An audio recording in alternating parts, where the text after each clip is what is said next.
Celebrating the connection with our pets. This is Animal Radio, featuring your dream team, veterinarian Dr. Debbie White and groomer Joey Villani. And here are your hosts, Hal Abrams and Judy Francis. Go grab your pets, bring them round. We're talking about your dogs, your cats, your fish, whatever your pet is, even your chickens. Because on today's show, we're going to talk about chicken clothing. Chicken clothing, Chicken clothing. Why? Because, well, the guest that we're having on, she made $50,000 last year making chicken clothing. Are you kidding?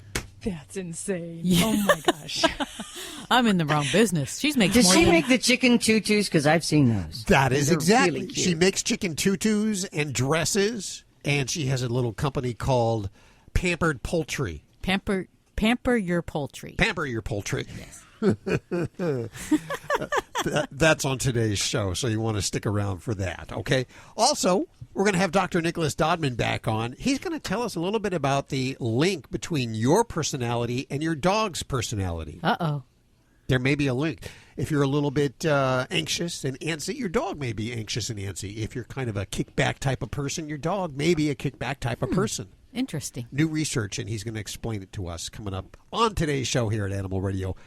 What are you working on, Lori? There is yet another airline that has added its name to the list of all these other airlines that are, tightening their policies. But they've also kind of waded into hot water, murky waters, because they've added a breed band to their stipulation of dogs that can or cannot fly on their planes.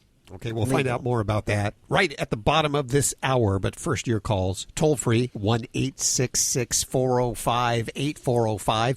You can also ask your questions from the free Animal Radio app for iPhone and Android. I believe we have Vaughn on the phone.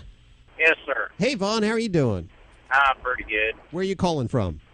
Yeah, right now I'm going through Needles, California. Ooh, must be hot out there, huh? Yeah, it's about 105. Oh, okay. Are you traveling with any animals? No, I don't. I leave all them at the house. I got a couple dogs, and they're too big, and my cat, he don't like travel. Okay, so they're at home in the air conditioning.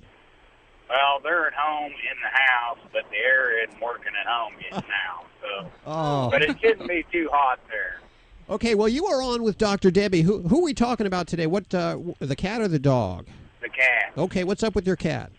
Okay, we was living in one place, and we decided it needed to be bigger, so we jerked it out and put another modular unit in. But before we moved over the modular unit, he just seemed like he liked to urinate in the floor all the time, in the hallway. Well, after we moved out of there, now he's wanting to go in the living room. Okay. And when he's urinating, where is he urinating exactly? In the center of the room, against the walls, in the corners?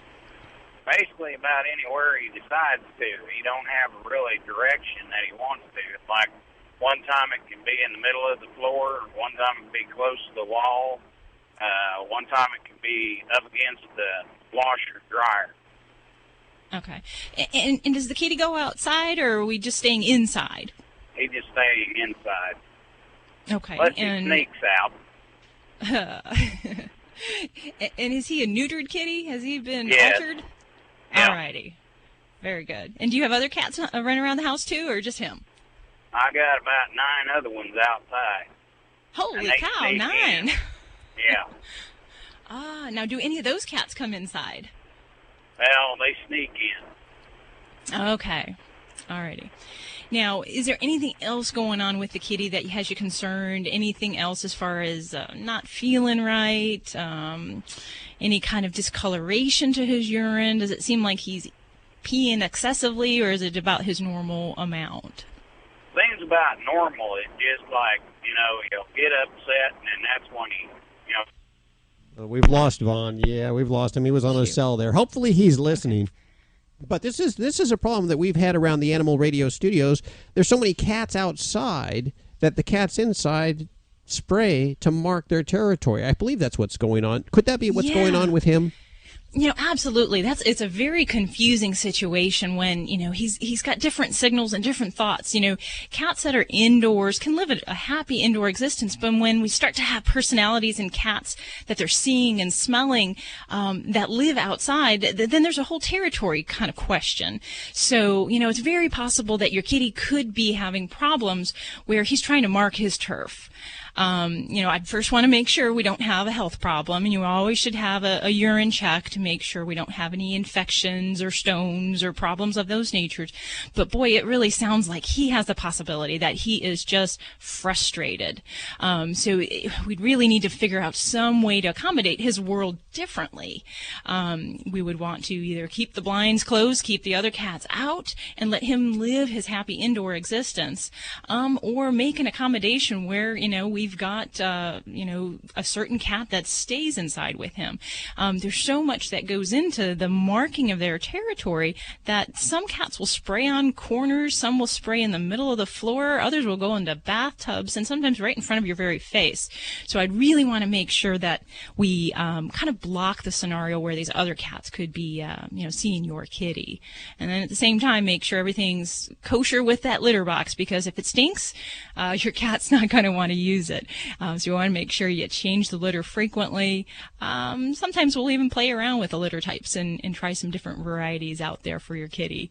But if there's any concerns, I'd definitely make sure we get him checked out with the vet, give him a clean bill of health in his urinary tract, and then work on some of those environmental things where we can try to modify things. Make sure it's not a urinary infection. Yeah, because, a lot of times we miss that possible infection, and we rule it off as a behavioral problem, and there's really like a chronic illness going on. So you don't want to miss that. It's a common mistake. Since it is such a common problem, we've actually put information up at animalradio.com on inappropriate urination. You can just do a search from the front of the website. We are with Dr. Debbie, and she's answering your questions at 1-866-405-8405. This portion of Animal Radio is underwritten by Pet Playgrounds, makers of the safe and reliable real dog fencing system in the world. Pet Playgrounds can be installed by anyone on any terrain, even over rocks, tree roots, and uneven land.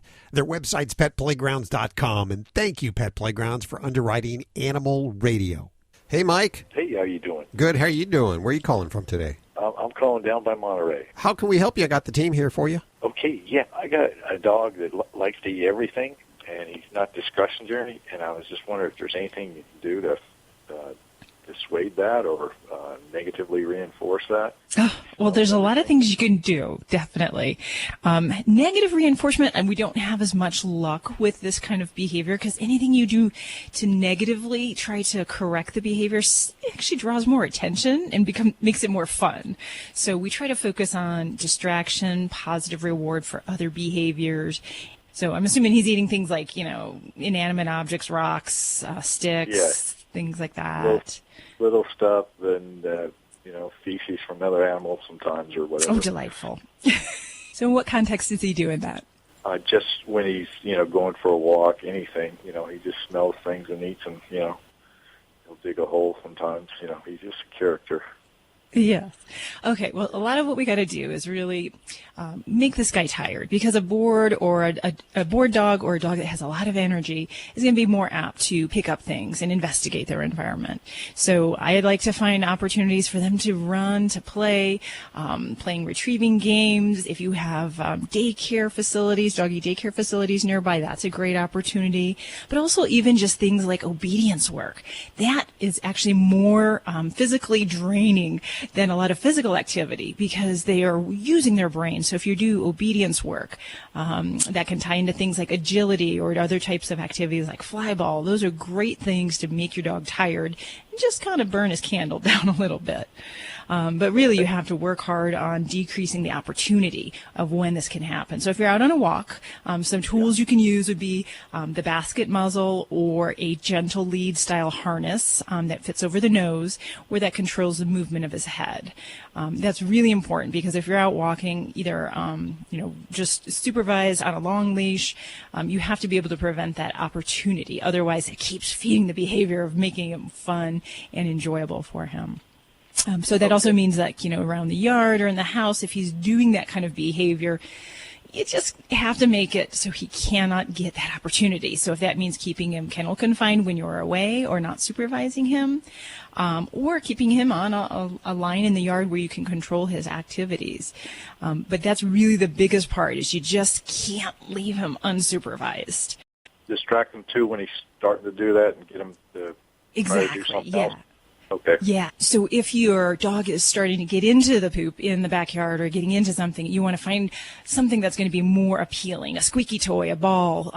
Make a lot of to-do about it. Make a happy voice. And you're going to go in another direction of where that is. And that helps to distract and find something more exciting that's going to be a positive reinforcement. So you don't want to try to wrestle the poop out of their mouth or pick that rock out of their mouth, because the opportunity to swallow it, especially with rocks, becomes very high. And I see a lot of dogs that actually come to my office as the people are trying to pry the item out of their mouth. So, yeah, definitely don't go that route. I had some great success with Tabasco-laced poop in my yard. So it takes a little bit of work. You have to kind of, stick the Tabasco sauce inside a single piece of poop and clean the rest of the yard. But I'll tell you, it worked for my Nikki girl, and she looked at poop. She never looked at it the same way. So I like that. But it is a bit gross. You have to be kind of gross like me to be able to do that. I like that. Well, those two ideas, we'll work on them, and then I'll maybe call you back in a month. Mike, that sounds great. Thanks for your call today. 1-866-405-8405 to reach out to Dr. Debbie. And don't forget, if you have a Yorkshire Terrier, a Shih Tzu, a Pug, or a Mini Schnauzer, that Dr. Debbie has written a Kindle book just for you, How to Be Your Dog's Best Friend. And you can get them over at Amazon. We have links at animalradio.com. This portion of Animal Radio is underwritten by Pet Playgrounds. Pet Playgrounds makes physical, non-electric, do-it-yourself dog fence kits, not electric fences. And they offer professional installation services nationwide. Their website's petplaygrounds.com. Thank you, Pet Playgrounds, for underwriting Animal Radio. You're listening to Animal Radio. Call the Dream Team now at 1-866-405-8405. Does your dog keep running out of your yard? Have an invisible fence that just doesn't work? You need a Pet Playgrounds dog fence. It's a physical fence that can be assembled by yourself or by one of our installers. The Dig Guard prevents dogs from digging under the fence. It's a strong yet flexible steel mesh system that moves. This stops dogs from climbing too. Thousands of customers have used a Pet Playgrounds dog fence to keep their dogs safe over the past 10 years. Order your fence at petplaygrounds.com and use the coupon code ANIMALRADIO to save 10% on any order that's 200 feet or more. Visit petplaygrounds.com and get your dog fence in 10 days or less. We'll ship it to your door in 10 days or less. Visit petplaygrounds.com for the best. Visit petplaygrounds.com and get your dog fence in 10 days or less. I'm Ashley Mingwasser, and this is my best pal, Rosie.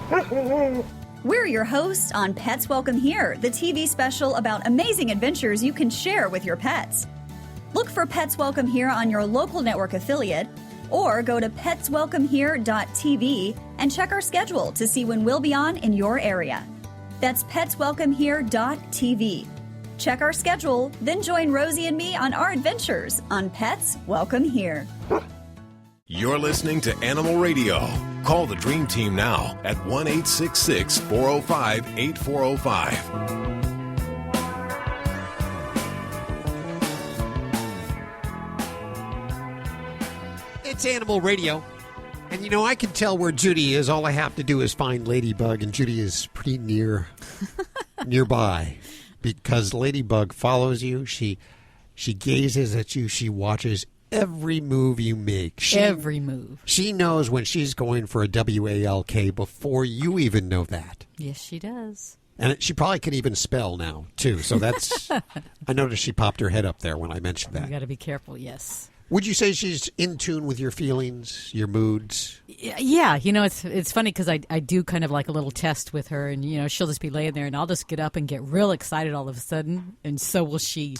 And she has no clue why. I mean, there is no reason, but if I'm happy, she's happy. Yeah. And if I sit down and just kind of sulk and just sit there, then she kind of gets up and sits next to me and just looks at me. Well, there's new research to back that all up that says really your dog may actually kind of represent your personality and your behavior. Ooh, is that a good thing? I don't know. I would Depends on your behavior. Yeah, exactly. Dr. Debbie hit it right on the nose there. Coming up on today's show in just a few minutes, Dr. Nicholas Dodman, our good friend, will be joining us from the Canine Behavior. What is it? Canine Center for Behavior Sciences, I believe. CCBS, I know that. Yeah. He's just uncovered research saying that there's a match between the personalities of you and your animal. So think about that for a couple of minutes and then join us back here in a few minutes to hear what Dr. Nicholas Dodman has to say on the subject. Before that, we're going to check our news with Lori Brooks. What are you working on for this hour? I may have to put my notice in, Hal, because I found a new company I want to work for. Oh, no. Yeah. They give you 3 paid days off if you get a new puppy or kitten because they are so understanding of how much nurturing these little critters need. I'm seeing that all over now. Companies are really starting to cater to employees that have pets. What if you foster? You'd never go to work. Well, fortunately, we get to bring our pets to work with us. Yes, we do. And we're blessed. And hopefully you get to bring your pets to work with you, too. And if not, quit your job, find a job where you can do that. That's just a little free advice from the old Hallmeister here at Animal Radio. Let's go to line 3. Hey, John, how are you doing? Hi, this is John. Where are you calling from, John? Antelope, California. Okay, well, let's hook you up here with the doc. Is that what you need? Well, hey there. Hi. So what do you got going on? Oh, I got a little puppy, 6 months old, and she's a miniature poodle, and she's sweet as can be. We're worried about feeding her ice cream. We don't know anything about that sort of thing. Okay, you're worried about it? Is she currently eating ice cream? Yeah, we feed her a dollop once in a while. Vanilla. Okay. So you're looking to ask me for permission to give your dog ice cream, is that right? Will it hurt her? Well, it depends. There are certainly dogs that have very sensitive stomachs, and veering from their regular diet can upset their system. The interesting thing that people need to recognize is that dogs and cats, a good majority of them, are actually lactose intolerant.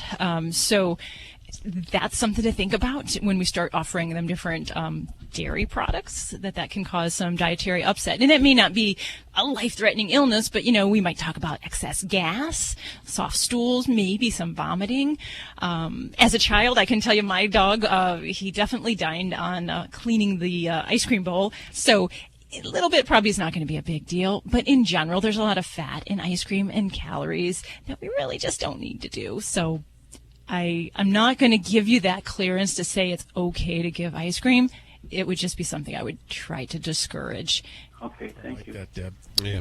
Two last questions. I just got told yesterday that it's dangerous to feed a dog grapes. Grapes? Yes, that's actually true. Grapes and raisins have the potential to cause kidney failure in dogs. And it's very true. And that's another thing where people will say, I've done it before and my dog is perfectly fine. It's something they are looking at. They don't know really what the toxic principle is, but it can happen. So do not feed grapes or raisins to your dogs. Thank you, Debbie. And what about chocolate? Chocolate. Oh, that's another one. Chocolate's a no-no. And small amounts aren't likely to be toxic, but you can certainly get a taste. They'll develop a taste for chocolate. And my own dear Labrador had ingested several pounds of chocolate items and had the world's worst chocolate toxicity. He had heart arrhythmias, vomiting. It was a really bad state. So it can be toxic in large amounts. So I don't like to do it at all. Okay, we don't do that. We just feed her vanilla. Yeah, and there's so many, fun, kind of healthy dog treats out there that can be flavored like chocolate, but they really don't contain chocolate. So if you feel the urge to give something like that, you can always reach to the pet store to find something. Thank you, Debbie. I remember the peanut butter that wasn't really peanut butter. It's dog peanut butter. Dog butter is what they call it. From Dog for Dog, which is much better. Formulated and healthier for dogs. Good for them, so you might check that out. We have a list over at the website at animalradio.com of foods you should not feed your dog, which includes, of course, grapes and raisins. Thank you for calling. What station do you normally listen on? Sirius XM. On XM. Very good. Thank you for listening, John. I appreciate your call today. Thank you. I enjoyed it very much. Thank you very much. 1-866-405-8405. This portion of Animal Radio is underwritten by Brilliant Pad, proud to support the animal shelter and rescue community. The Brilliant Pad Shelter Program donates products for fundraisers and for use by shelters and foster families. In fact, adopting families can get a free Brilliant Pad system. Their website's brilliantpad.com/shelters. And thank you, Brilliant Pad, for underwriting Animal Radio. You're listening to Animal Radio. Call the Dream Team now at 1-866-405-8405. Yeah, hold on one second. I'm just going to pull over so you don't hear the buzzing in the thing. Have you been driving? Yeah. We're in Vermont. I could lose you at any moment. But what is it you want me to say? Wendy Malick, Animal Radio, spay and neuter. So, hi, this is Wendy Malick, listening to Animal Radio. I got it. Okay. Hi, this is Wendy Malick on the Animal Network, and don't forget to spay and neuter. Animal Radio. Oh, sorry. Hi, this is Wendy Malick on Animal Radio. And do not forget, spay and neuter.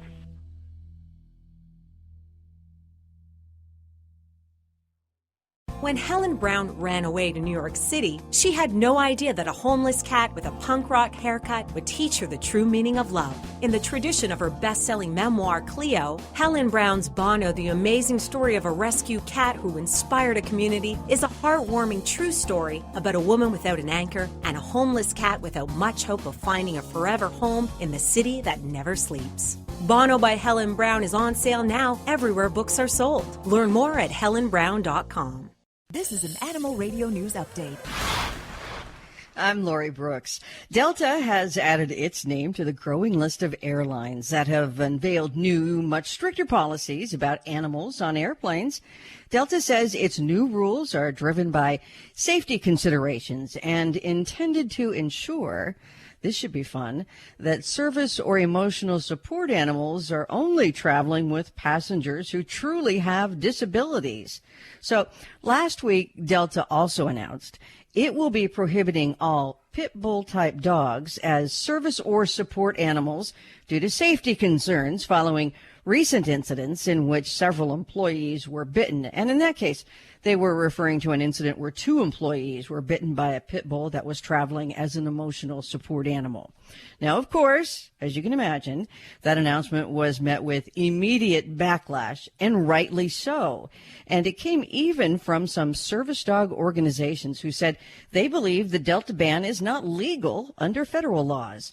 So furthermore, the Department of Transportation has also cast doubt on the legality of the policy, saying a limitation based exclusively on breed of the service animal is not allowed under the department's Air Carrier Access Act. So now, whether an airline breed ban would hold up in court, it's never been tested, but cases involving other federal disability laws have been. And the courts have sided with owners of pit bulls in that case.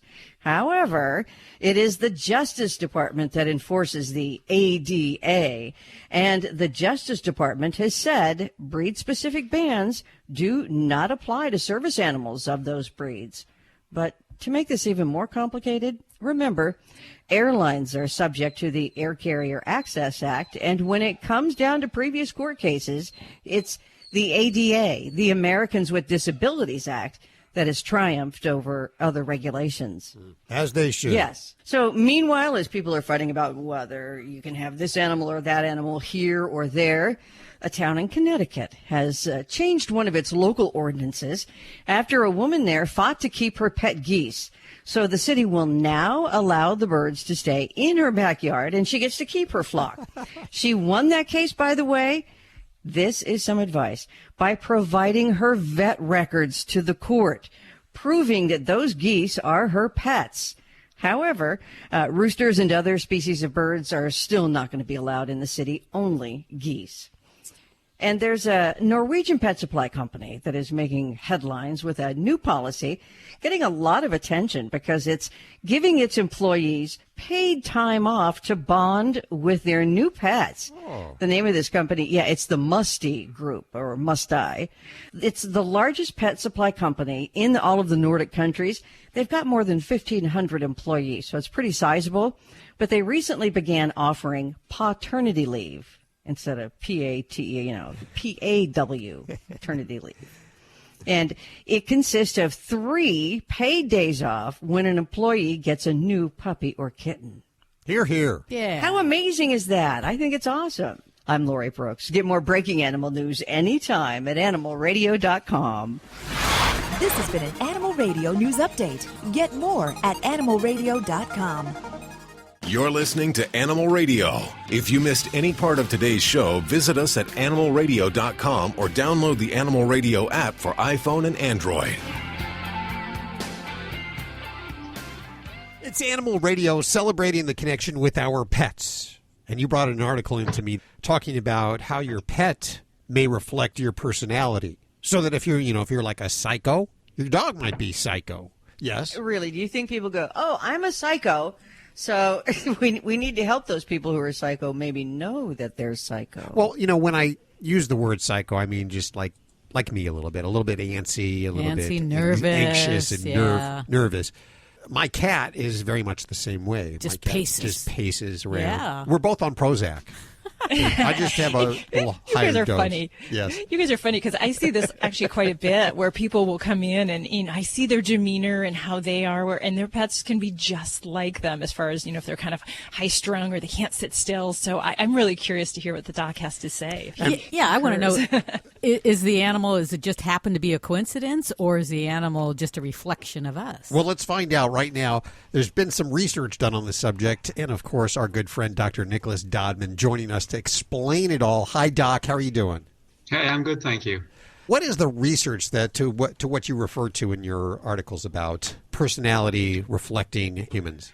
One of the things I'm doing in my emeritus years, having left Tufts, is I'm working with a group called the Center for Canine Behavior Studies, which any of your listeners can reach by putting in drdodman.org.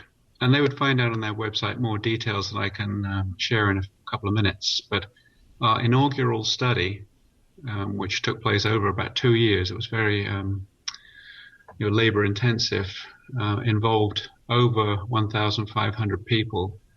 And they filled in questionnaires, with their full consent and knowledge about their own personality as well as their dog's behavior. And the idea was to find out what the impact was of a person's personality. Long and short of it is there was an effect of personality on dog behavior. So I guess to keep it very short, using a psychological inventory called the 10-item personality inventory, otherwise known as TIPI, which measures really what are called the big 5 personality traits, which are specifically extroversion, agreeableness, conscientiousness, emotional stability, and openness to new ideas. People who scored low in these traits, like for example, if a person was, not so much extroverted but more in the introverted direction, a person who was not so much agreeable as less agreeable and less conscientious or less emotionally stable, those people tended to have more behavior issues. There was a definite link. Or put it the other way, people who were, emotionally more robust, who were sort of extroverted, agreeable, hail fellow, well met, conscientious and stable, those people had not only fewer behavior problems, they had a positive effect of sort of suppressing those problems. But it was a super interesting finding, and it was published in the People's Library of Science. But the fact is that we were thinking, well, it's all very nice to have found this, but, how could it be put to some practical purpose? And we became aware of the existence of a group called How I Met My Dog, which, put simply, is a potential owner and new adoptive dog match.com. So matching the dog's personality measured through their algorithm with help from us with the person's personality. The How I Met My Dog already had a really super algorithm going, but to add this science to it, to make it even more spectacular, we were thrilled to find a practical application and something that people could actually use to find the ideal match for a dog they were potentially going to adopt. So a person that's nervous and not agreeable and doesn't get along is an introvert. There's a dog for that. Would you want to put them with the dog? Wouldn't it bring out bad behavior in that dog? Well, not so much, because it could well be that through the match that you might find a dog who was, themselves, more introverted and quiet, and sort of you could actually find a combination that would work. So I guess I would say there's really a dog for every purpose under heaven, a dog for every owner under heaven. I would think that you would want to match up somebody who's an introvert, who's a couch potato that needs to get some exercise, with a dog that would get them out to meet people, and might be actually the opposite as far as intellect and behavior. Yeah, that certainly is true. It's not necessarily so that you have to match an introvert with an introvert. And of course, there are many more factors come in the match. I mean, some elementary things like, people unfortunately tend to buy dogs just basically by their appearance. And beauty, as they say, is only fur deep. So, they don't consider, the full impact of what they're doing at the beginning, which leads to surrender. So the algorithm, the questionnaire that matches them is designed to do things like, you see a cute St. Bernard pup, but actually you're not a kind of person who's equipped to deal with a dog that's going to grow up to be the size of a small horse, in your small house, or a dog that needs a lot of grooming, or a dog that's a super high energy dog who might be better matched with a person who's, fond of, hiking and going out and sporting activities. So there's more than just our findings at CCBS, Center for Canine Behavior Studies. There's more than that. It's a complicated process of finding what will work for an individual. And you're right. It may be that a person, admits that they're looking for quiet company, or an introvert who really would like to be a little bit more outgoing. And we can use the findings in the How I Met My Dog algorithm, along with our findings, to find the perfect match. Dr. Dodman, thanks so much for spending time with us. HowIMetMyDog.com, and of course links to everything you've heard on today's show over at animalradio.pet. Hi friends, this is Dr. Marty Becker, America's veterinarian.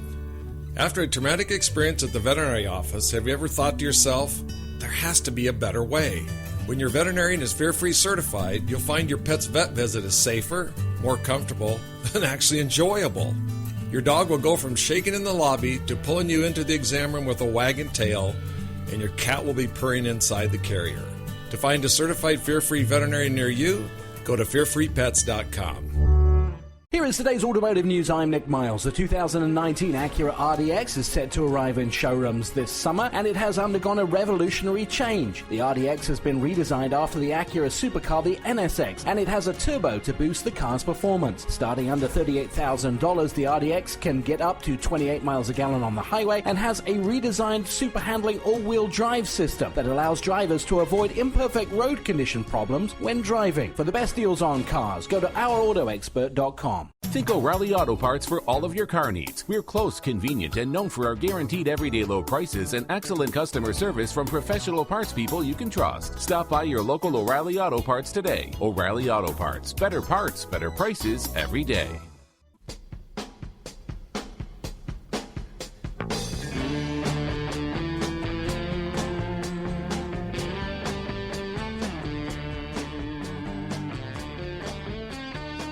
It's Animal Radio, celebrating the connection with our pets. I generally think I have a pretty good job, but today I'm not the one with the great job.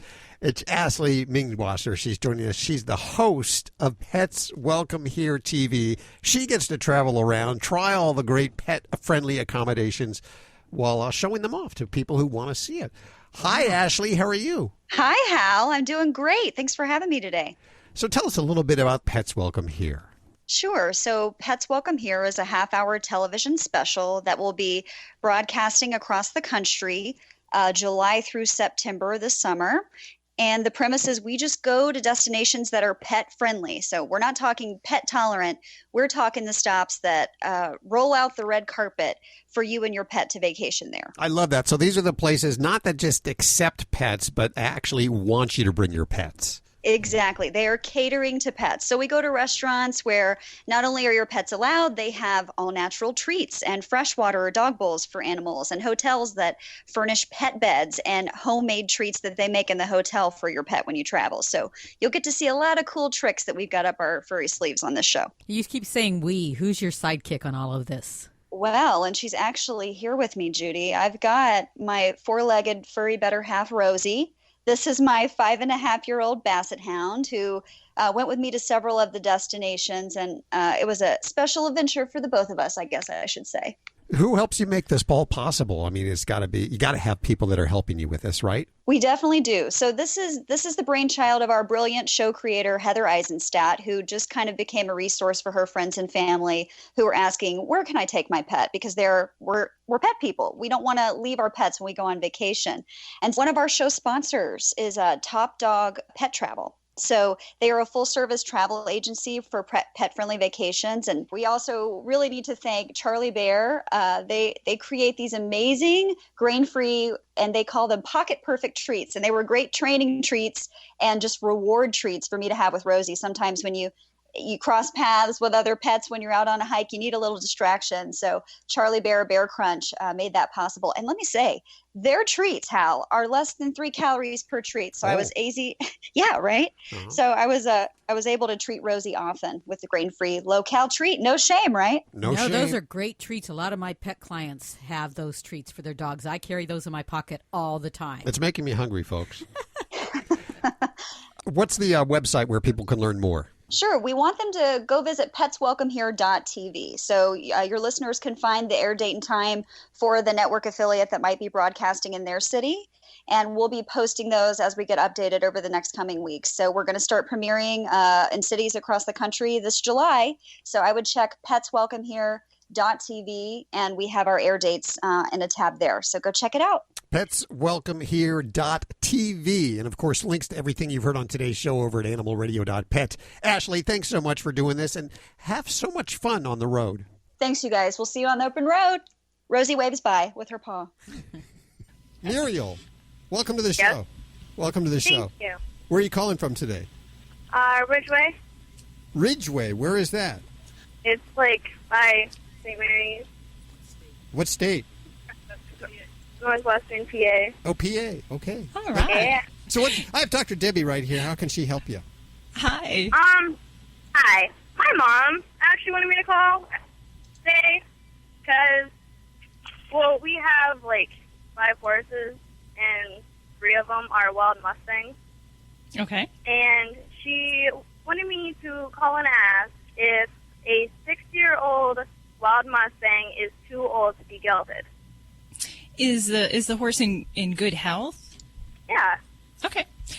Absolutely. He's perfectly fine for being gelded, or what we'd call castration. Okay.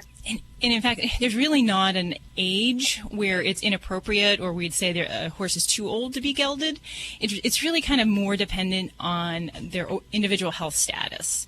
Okay. So that would be really what I would use to give you that guideline. So, yeah, and honestly, here in Las Vegas, I don't see too many horses in my field, but yeah, that's definitely a important thing for a lot of these guys. Is he pretty? You say you have a couple stallions, so are you actually working with them, or are you just kind of training them? Yeah, we're working with them. We have, well, they're... Tell her, or whoever it is, that hang on. You're getting another one? No. Another horse to the family. Oh, we just heard it. Wow. Yeah, I guess she was looking at one that was, like 6? Oh, he is 6, and she was wondering if... fresh off the range. Kind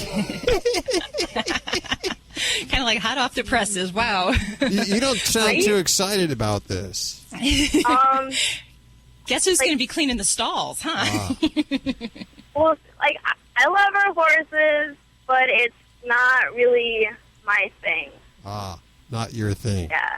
Okay. Yeah, like, I love the horses we have, but, like, I'm not like, oh, yay. Yeah. Are you a dog person or a cat person? More of like a dog person, I guess you could say. Yeah?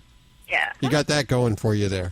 There you go. Yeah. Well, and that's the great thing. There's something for everyone in the animal world. You could be a cat lover, a dog lover, someone who loves horses, or hey, in my area, we see birds, we see reptiles. So there's a bond you can have with any animal. And thank you for your call, Muriel, because, responsible pet ownership is always important, whether it's a dog, cat, or horse. Have a great day. This is Dr. Debbie with Animal Radio, 1-866-405-8405. Well, this scrumptious helping of Animal Radio is brought to you by the grain-free Red Barn Naturals canned food for dogs and cats. Always made in the USA with natural, functional ingredients to support your pet's optimal health. Their website's redbarninc.com. And thank you, Red Barn, for underwriting Animal Radio. At Red Barn, our pet food ingredients work overtime. They aren't just there for show. Dandelion greens work to maintain a healthy digestive system. Salmon oil works to enhance the immune system. Green-lipped mussels work to support joint health. These hard-working ingredients support your dog's active, healthy life. Look at the label. We want you to. Red Barn Naturals Pet Food. Simply the best. Find it in your local pet specialty store. Try our grain-free stews, the only pet food with Red Barn bully sticks. Celebrating the connection with our pets. This is Animal Radio, featuring your dream team, veterinarian Dr. Debbie White and groomer Joey Villani. And here are your hosts, Hal Abrams and Judy Francis. Oh, we love our pets. So much so that the pet sector is upwards of $70 billion a year. That includes pet food and pet care, all the new things, the new gadgets and the gizmos that are taking up shelf space at the pet stores, the GPS finders, the cameras, all of that stuff. We're going crazy about our pets. So it's no surprise to me that Julie Baker, who makes clothes for chickens, has earned $50,000 a year doing so, making chicken clothes. I have a lot of clients that will really be all over that. Really? You think so? Oh, yes. I have a client that comes in with a new outfit on her guinea pig every time she comes in. I've had clients with bearded dragons that have little clothing items and a harness that they wear. Really? So, yeah, there are people out there that will do it, and it's so darn cute, you might start to like it. Well, we're going to find out what it's all about, and we're also going to find out what the chicken thinks, at least what Julie thinks the chicken thinks about the tutus, chicken tutus. Oh, you got to see this picture. It is so cute. Oh, you can't see that? Head over to our website. It's animalradio.pet. We have a picture right there on the front page of some chicken dresses. Just saying. I'll wait. Oh, you can do it after the show. Let's just go to the phones now. Which one, Judy? They're all ringing. I want to go to line 4. What made you pick that one? Was it random? No, because I've been sitting here watching it, and it's been blinking the longest. So I think we should go to them first. So sorry for the wait. She's practical like that. Well, hello, Anthony. How you doing? I'm doing well. How you doing? Good. Where are you calling from today? I'm calling from Orange County, California. Listening on Coast, I assume? Yes. So what's going on? I have the whole team here for you. Well, what's going on is yesterday when I was listening to the radio show, it seems to be a flea epidemic, if I said it right, going around. I mean, it's really, really bad. It is bad, yeah. And so my question is, when I heard the gentleman talk about that you can use Dawn to get rid of the fleas to a certain degree, my question is can you use Dawn on your animal like every day? I mean, I'm not saying like every day, but with my dog, I have a Chihuahua and I have a Pomeranian. And the Pomeranian has some health issues, but I'm trying to get through that. And I give them the pill, of course, and the fleas come back again. So that is my question about using Dawn. Can I use it? Okay, great question. Yeah. Yeah, so the reason Dawn works to help kill fleas, it's nothing magical about that ingredient. So, oh my God, I'm saying it. There's nothing magical about it. It's a shampoo and a detergent. So we're basically drowning the fleas. Right. So if I pick out a couple other non-toxic shampoos, they're going to have the same effect. What Dawn and other detergents do is basically just drown these fleas. So they're only killing the fleas that are on the pet at that moment, and they don't have any residual activity after you're done with the bath. So So the question is, how often can you use it? Well, Dawn, it's a degreaser. So excessive use or too frequent can really cause dryness of the skin and dullness of the hair coat. So Joey might be able to tell you a little more about what his recommendation on frequency is, but I really would say sparingly. It's not something that I would do daily. That is too often to be bathing a pet. Now, flea combing you certainly can do every day, but there's no reason you would bathe your pet every day. So I would say you're going to want to use other types of flea control in conjunction with that. And what's the oral product you're using? Like a Quick Kill, like a Capstar, or something like that? Well, what my wife is using right now, and this is another question I'm going to ask you, is called Natural Care Flea and Tick Spray, and she uses that on the dogs every day. So my question is, will that turn out to be like a respiratory problem or something? Because, I did Google and it just says, but it doesn't mention if you can use it every day. She does it to try to make the animals feel comfortable because, as I said, I have a 9-year-old Pomeranian and a 4-year-old Chihuahua. And if these fleas are bothering me, I wouldn't want to play with my little Chihuahua who used to play. He doesn't want to play anymore. And so it's a downer. So these are the questions that I'm just concerned about her using that spray on them every day to make them at least comfortable to try to sleep at night. Yeah, and I probably would not recommend using that every day. And if it's what I think it is, a lot of the natural sprays, in place of using an EPA-approved insecticide or pesticide, they're actually using different types of essential oils.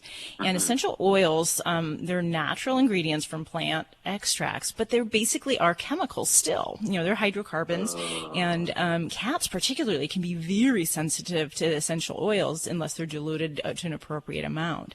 So dogs have been also known to have toxicities from essential oils. So the problem is, this is the kind of in that gray zone where it's not well regulated. So how much is too much, I can't tell you, but I can tell you if you're using it daily, that to me sounds excessive. And I would be more judicious about using that less frequently on the pets. Now, in the environment might be a totally different thing, but directly on their hair coat would have me concerned at that frequency. Because some of the essential oils, you mentioned the respiratory component. There can be cause respiratory sensitivities.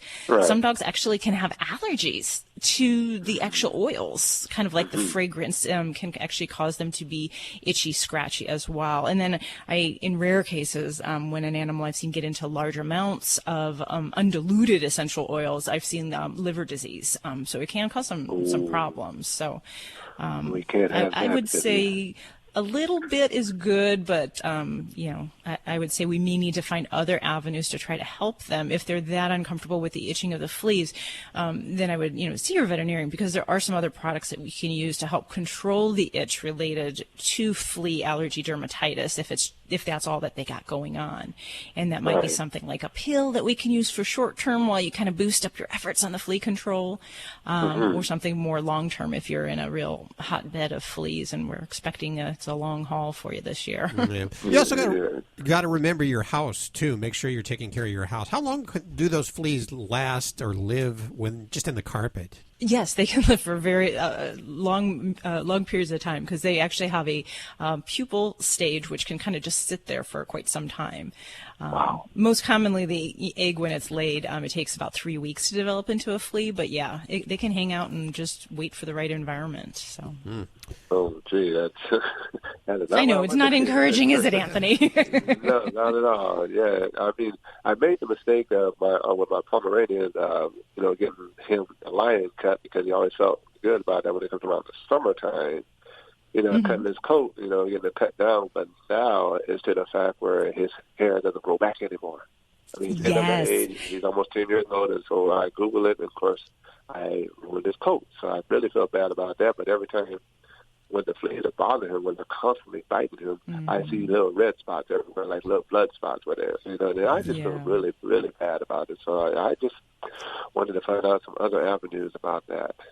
Well, definitely. You brought up some great points there as far as like with the shaving and all of that. While it may be good for the fleas and trying to control hot spots, it does sometimes cause a stunting of that hair regrowth. So yes, it definitely did that. I did it the first time, and he was comfortable with it. When I did it the second time, and then his hair is not growing back. This is a while back. So I finally Googled it, and sure enough, it said you can ruin the coat. And that's what happened. And the other thing, I mean, kind of, this is changing subjects a bit, but when I have a pet that's hair is not regrowing well, and especially if we have skin issues on top of that, I'd like to evaluate their thyroid level as well, because underactive thyroid will also cause a lack of hair regrowing after it's been shaved, and can also make their skin a little bit less protective against some of the effects of allergies, itching, and they tend to be more dry. So that might be something to raise with your vet as well. Oh, he has thyroid issues. We got him on thyroid. He does, all right. Oh, yeah, yes. He has thyroid issues, and he had kidney stones, so, you know, he's hanging in there. He's almost 10 years old. Poor dear. Yeah, definitely. Well, good luck with everything there, Anthony, and thank you, you're taking good care of those babies there. Yes, I will. Thank you very much. Toll free 1-866-405-8405 to reach out to the Dream Team or ask your questions from the free Animal Radio app for iPhone and Android. Download it now. This portion of Animal Radio is underwritten by Helen Brown. In the tradition of her best-selling memoir, Cleo, Helen Brown's Bono, the amazing story of a rescue cat who inspired a community, is a heartwarming true story about a cat who just wanted a home and someone to love. Her website's helenbrown.com, and thank you, Helen Brown, for underwriting Animal Radio. You're listening to Animal Radio. Call the Dream Team now at 1-866-405-8405.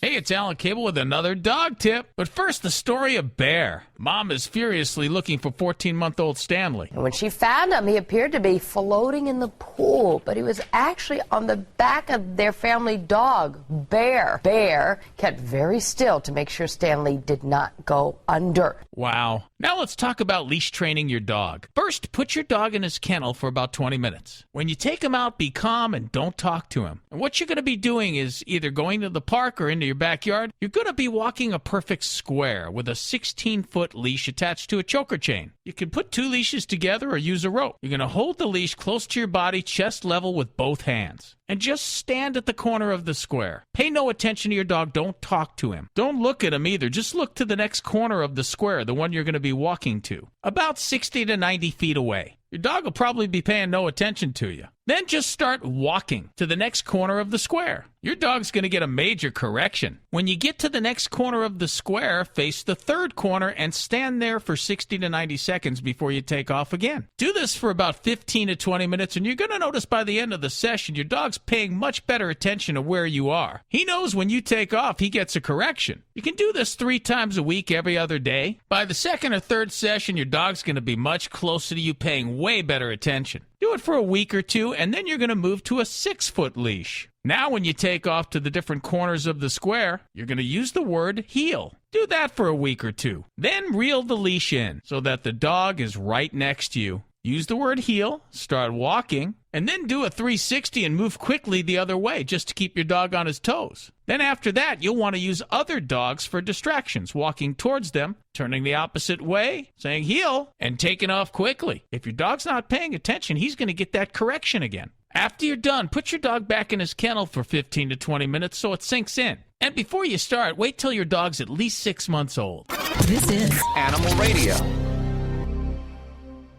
Do you travel with your dog? Of course. My pets are part of our family. Me too. I take Daisy with me everywhere. Right, Daisy? So how do you find out what hotels welcome your dog? I read Fido Friendly, the travel and lifestyle magazine for you and your dog. Sounds perfect for planning our next vacation. Right, Daisy? It is. Their motto is leave no dog behind, and they have great hotel and destination reviews. Where can I find the magazine? Go online to FidoFriendly.com. I will for sure. Come on, Daisy. We're off to find our next adventure. This portion of Animal Radio is underwritten by Pets Welcome Here.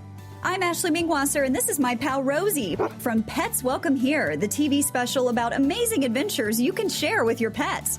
Find Pets Welcome Here on your local network affiliate or petswelcomehere.tv.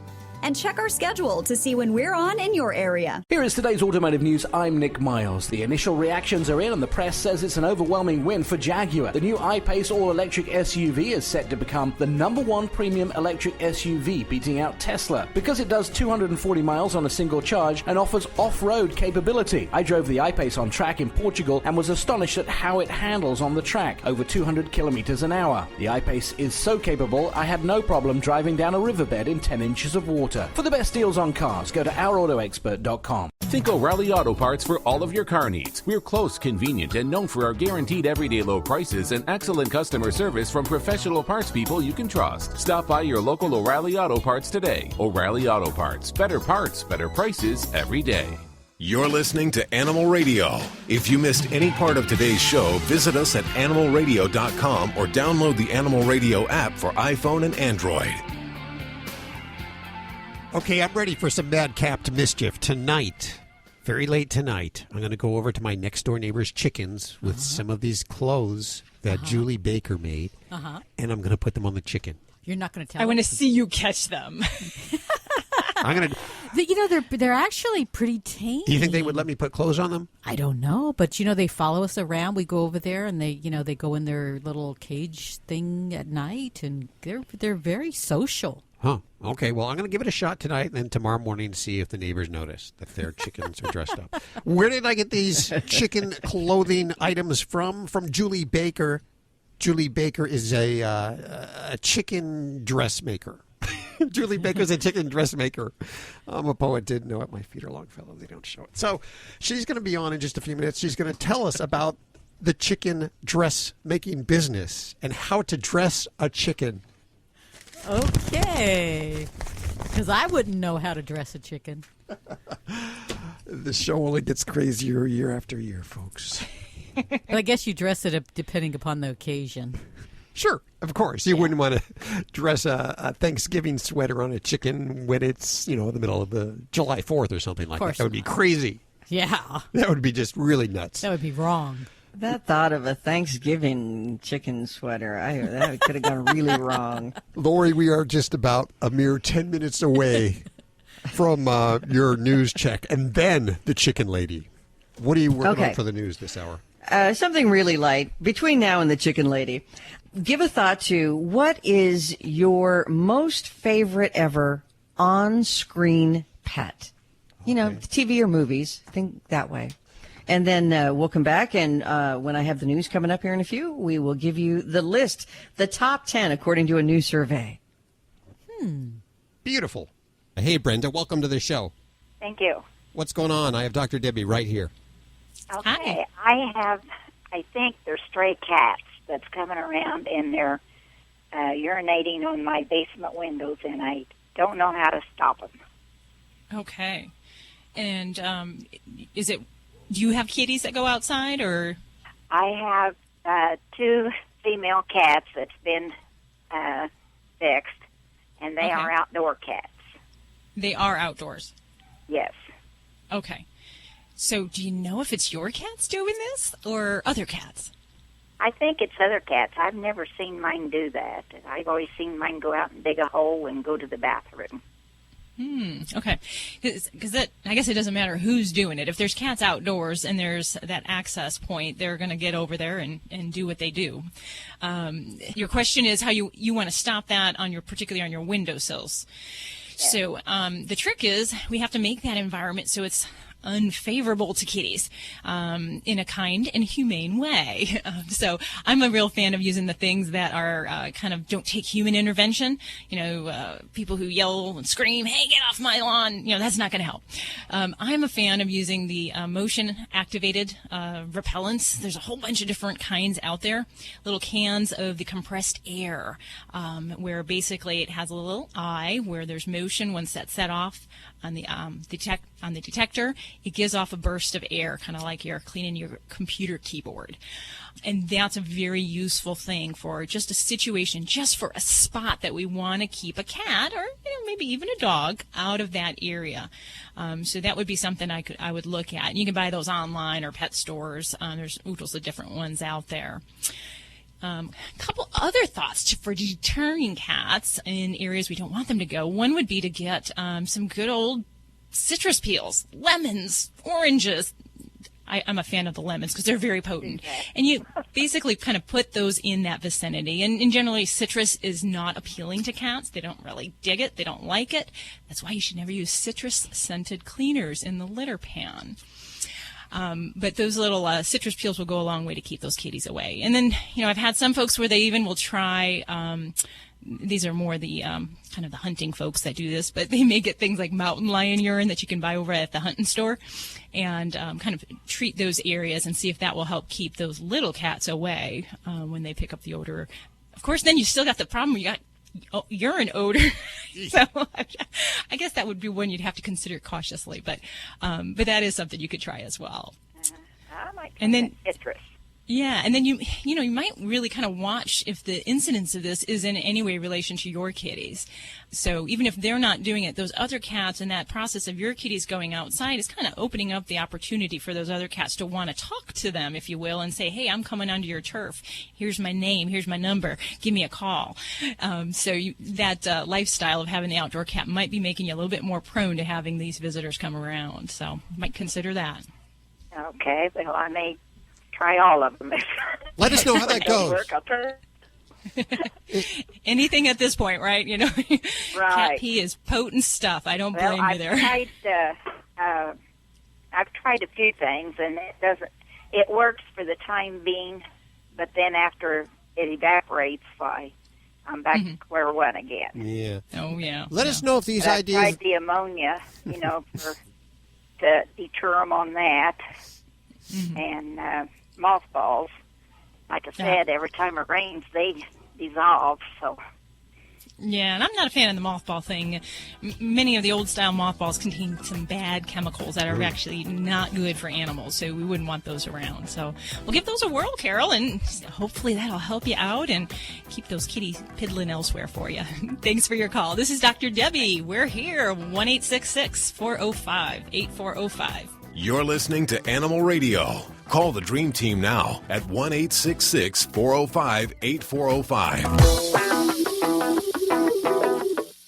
We can't tell you why canine caviar is the only alkaline-based dog food, but we can tell you alkaline is proven to minimize the risk of renal failure and pancreatitis, reduce scratching, cellular degeneration, and disease, keeping your furry friend youthful and healthy longer. And those are the reasons we can fit into this short commercial. But by visiting caninecaviar.com, you'll see exactly what we do to make a better food for your dog. Try the one and only alkaline dog food risk-free.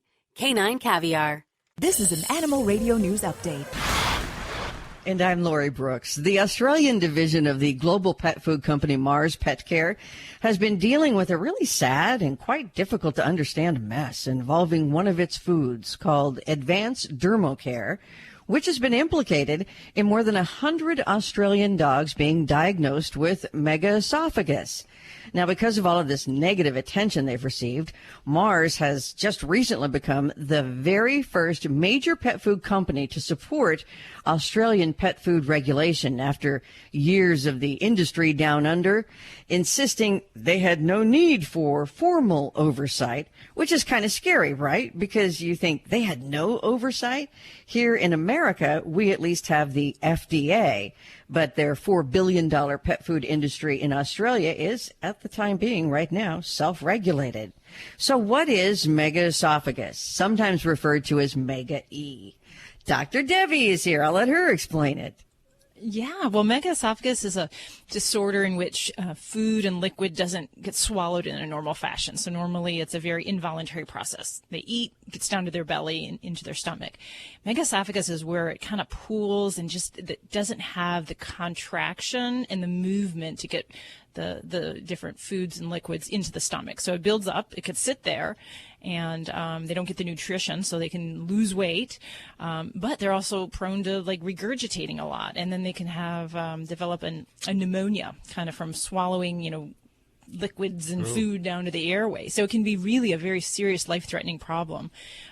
It's sometimes there's an inherited form, there's an acquired form. We see a lot in German Shepherds, and then there can even be toxins that can, like lead toxicity, can sometimes cause megaesophagus. So this is a very interesting situation, I think, to see what the potential cause of this is.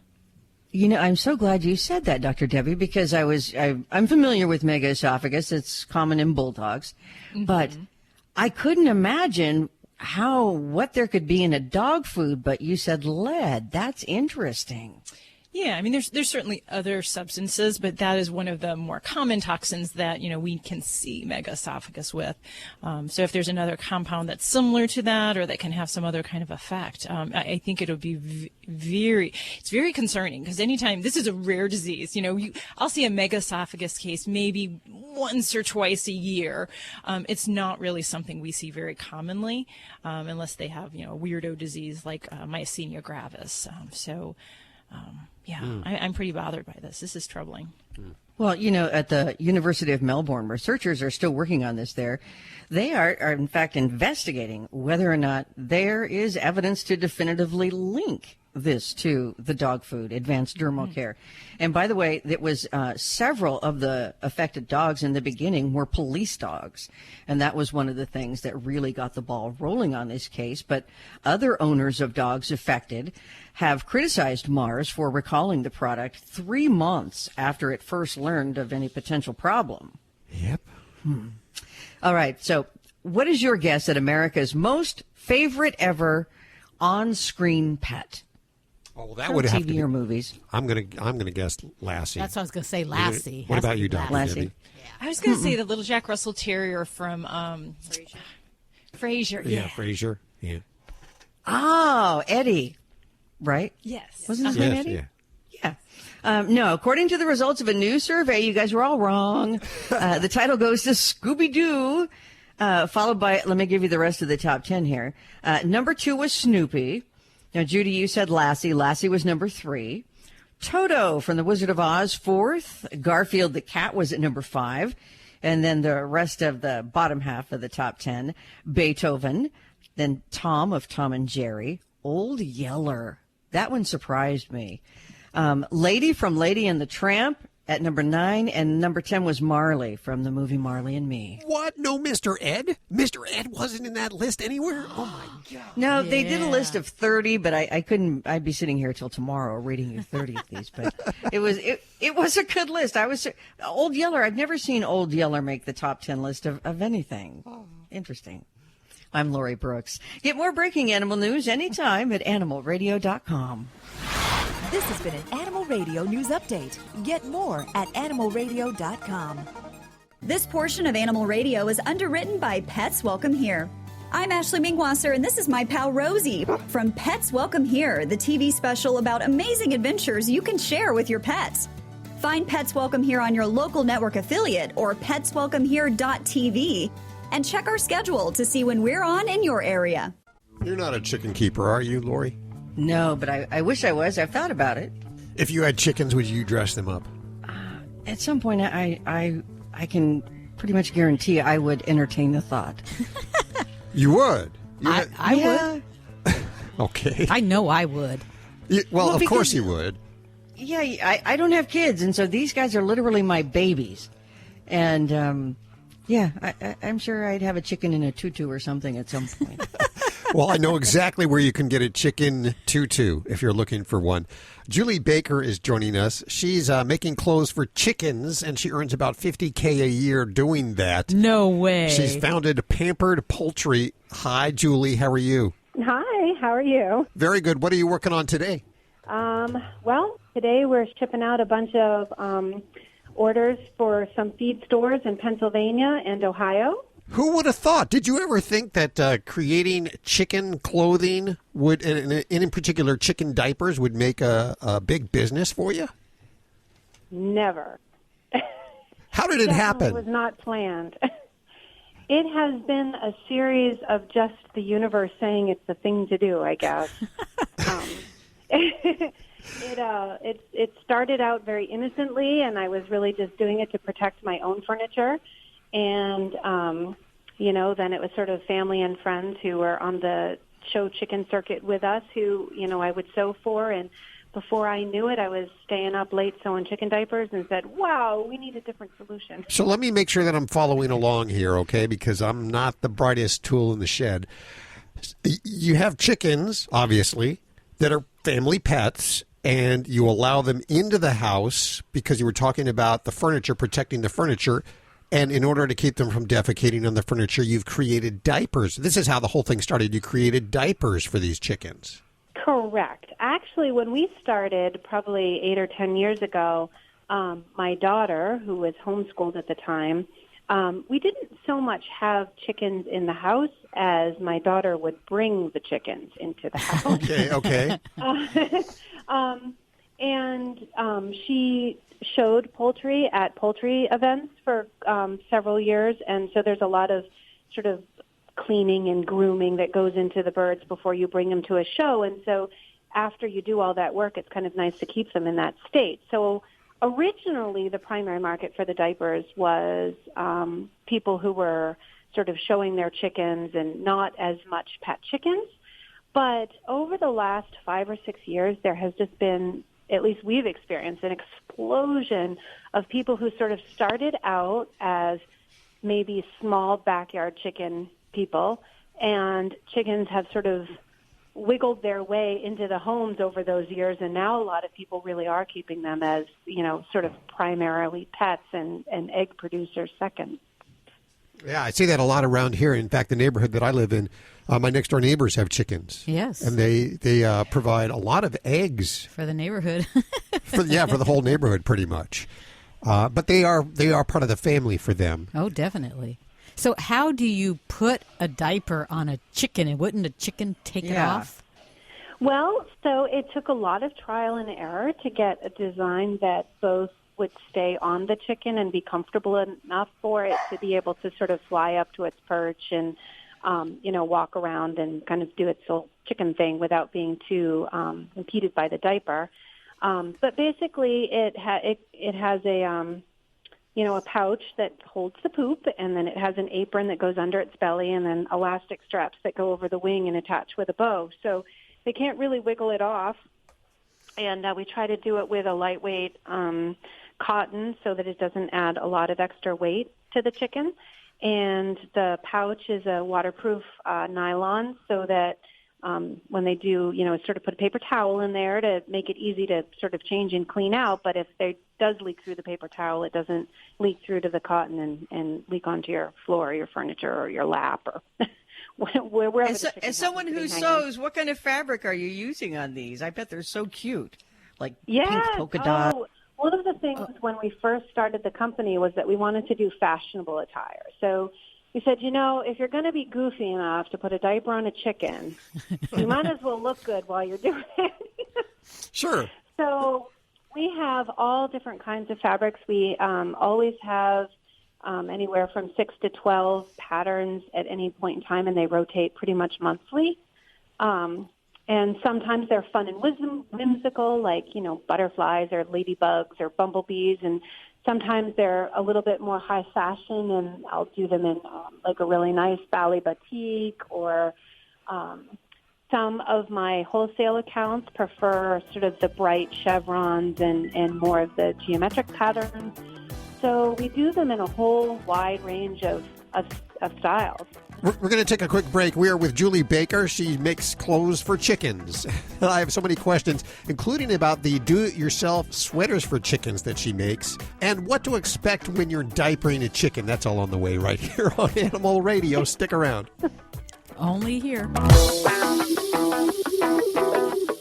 All dogs should eat a pH-balanced alkaline diet. An alkaline diet reduces health risks and can also reduce scratching, shedding, and hot spots. So does this mean you need to check your dog's pH balance? No, because Canine Caviar has created the first and only alkaline dog food that is pH balanced. It also has the highest metabolized calories. What does this mean? Your dog needs to eat less. Get a healthier dog and save money with Canine Caviar products. Find them at your local pet supply store or online at caninecaviar.com. Dogs or cats, horse or emu, animals are people too. A Long Island dad is in the doghouse after stealing a tiny chihuahua while on a daddy-daughter day excursion. 27-year-old Nicholas Savoya started by taking his toddler daughter to Chuck E. Cheese and then had what he described as a lapse in judgment when he went across the street to a pet shop and shoplifted a chihuahua worth $1,600, hiding the little pooch behind his daughter's body. He then repented and returned the 2-pound dog with an anonymous tip, which sparked the interest of families who all wanted to buy Georgie, the little photogenic puppy. Savoya, who is now pleading not guilty, was tracked down by surveillance cameras and was charged with grand larceny. I'm Britt Savage for Animal Radio. Animals are people too. Animal Radio. You're listening to Animal Radio. If you missed any part of today's show, visit us at animalradio.com or download the Animal Radio app for iPhone and Android.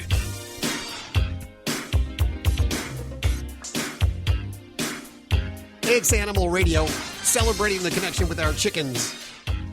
On the phone with us is Julie Baker. She makes clothes for chickens, and she earns about $50,000 a year doing it. It must be big industry. That's amazing. And we talked a little bit about the clothes that she makes. And here, I'll hold up a picture so you can see. You got to see these little things here.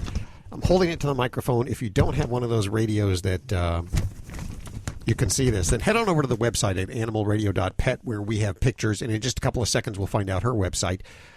Julie, what is this do-it-yourself kit you have? I'm kind of intrigued by this. Are you talking about the sweaters? Yes. Yeah, the sweaters for chickens. So I think the theory behind sweaters is that there's been a real surge in popularity with some of the real specialty breed birds, and they're not as cold hardy as we might like them. And so I think that when temperatures are dipped, particularly in warmer climates like this winter, there was a lot of cold snaps in historically warmer places. And birds like silkies, some of the naked neck birds, some of the showgirls don't necessarily have the same feather protection that the standard layers do, and so that sort of helps them weather some of the weather, I guess. So it's a sweater to keep them warm. And yeah, pretty much. And so is it you say it's a do-it-yourself kit? Is it something that I could do? If you knit. If I knit. You could take it up, Hal, and make chicken sweaters and make $50,000 a year. What? It's funny that there is always a sort of a crossover between useful and sort of whimsical and fun. And last year we introduced the tutus, which I'm hard-pressed to come up with a useful purpose for that, other than it makes for absolutely fabulous Instagram shoots. And I think that's been part of the popularity of a lot of the dresses. We've been selling, over the last 2 years, the sales of dresses and tutus have just skyrocketed. And I think now that people are treating their chickens much more as pets, just like people love to dress their dogs up, people love to dress their chickens up. They're super cute. They run around. They do all kinds of cute things. You put it on your Facebook page or your Instagram feed, or tweet out your bird riding on a John Deere tractor with your son, mowing the lawn with a tutu on. And sure. It's hilarious. Well, why not? Yeah. Especially if you're going to get your son wearing the tutu also, just... yeah, that would be a great one. But it is. It's a lot of fun. My customers send me pictures all the time, of what kind of crazy situation they've put their birds in. I've gotten really cute pictures of like tea parties where the little girl's all dressed up and sitting on the back of the chair is a chicken in a tutu. Or like I said, I've gotten them on tractors. I have had people send more portrait kind of pictures where they've had matching outfits for their kids and they've gone and had the pictures taken with their favorite bird. So, yeah, I think that more and more people are realizing that chickens have this amazing personality. And not every chicken, but there are chickens that you just super fall in love with. So what can we expect when we're diapering a chicken? Will the chicken allow us to do this easily? Not super easy. I would say it's never a chicken's first choice to be wearing a diaper. Really? I know, and I will even admit that. Like, I'm sure most of them are like, oh, my goodness, you're kidding me. And it does take some birds longer than others to get used to wearing them. We do have a video on the website that's kind of hilarious where they're kind of stumbling around and they act drunk. Sometimes they'll just lay down and won't get up. Sometimes they kind of twirl around in circles as they're trying to get their balance. Usually after, 10, 15, 20 minutes, especially if you sort of distract them with their favorite treats or whatever, they get used to the weight change. I mean, it's primarily a balance issue for them because the diapers, although we try to make them as light as possible, it's still additional weight. And it's something that and the elastic is sort of pulling over the front of their chest. So it's a sensation that they're not used to. It's a weight that they're not used to, and it takes them a little bit of time to get used to it. But once they're used to it, they can act like they don't even have it on. They don't even notice after a while. How wonderful. So what's the website? www.pamperyourpoultry.com. Pamperyourpoultry.com, of course, links to everything you've heard on today's show over at animalradio.pet. Julie, thank you so much for cheering us up. It was my pleasure. Have a great day. Take care now. I'm going to go dress my chickens. I'm just going to get chickens that I can dress. I don't have chickens yet, but I'm thinking, you can borrow your neighbors. Maybe I'd just go dress them up without asking. Yeah, I was going to say, imagine her coming home from work and going out in the backyard seeing and finding tutus on her chickens. I love it. Okay, enough chicken shenanigans. It's time for us to get on out and change our chicken tutus. They got to be changed every once in a while. Have yourself a great week. If you need your fix between now and next time, visit us at animalradio.pet. See you later. Bye.